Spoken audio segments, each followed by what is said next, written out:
Unlocking the secrets of filling in the gaps.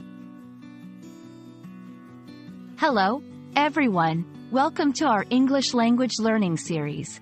Today, we're diving into an interesting phrase that you might have heard, filling in the gaps. This phrase is not only common in everyday English but also incredibly useful in various contexts. So, if you've been wondering what it means and how you can use it, you're in the right place. Let's get started by breaking it down together. Filling in the gaps refers to completing something that is missing pieces, information, or details to make it whole or understandable. It can be used in both literal and figurative contexts. Literally, it might refer to filling physical holes or spaces.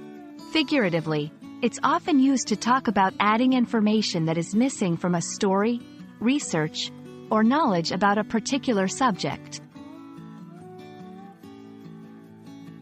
To better understand how filling in the gaps is used, let's look at some examples.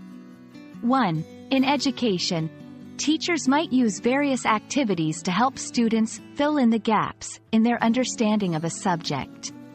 This could involve additional readings, discussions, or exercises that address areas where students are lacking knowledge. 2. In work projects, in a team project, members might need to fill in the gaps in their plan by identifying missing steps or information necessary for completion. This ensures that the project progresses smoothly without unforeseen issues. 3. In personal conversations, when catching up with a friend, you might fill in the gaps about recent events in your life, providing details that the other person has missed.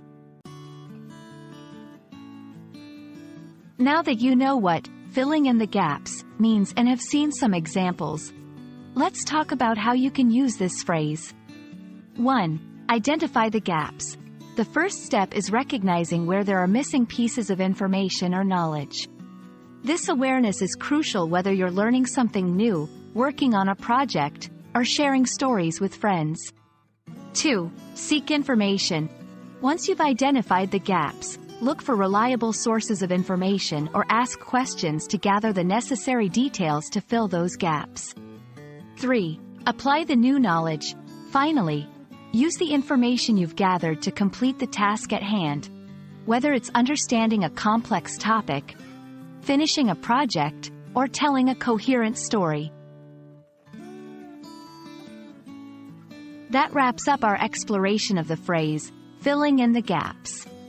We hope this video has shed light on its meaning and how you can use it in various aspects of your life and learning. Remember, identifying and filling in the gaps is a powerful skill that can enhance your understanding, improve your work, and enrich your conversations. Thanks for watching, and we look forward to seeing you in our next video.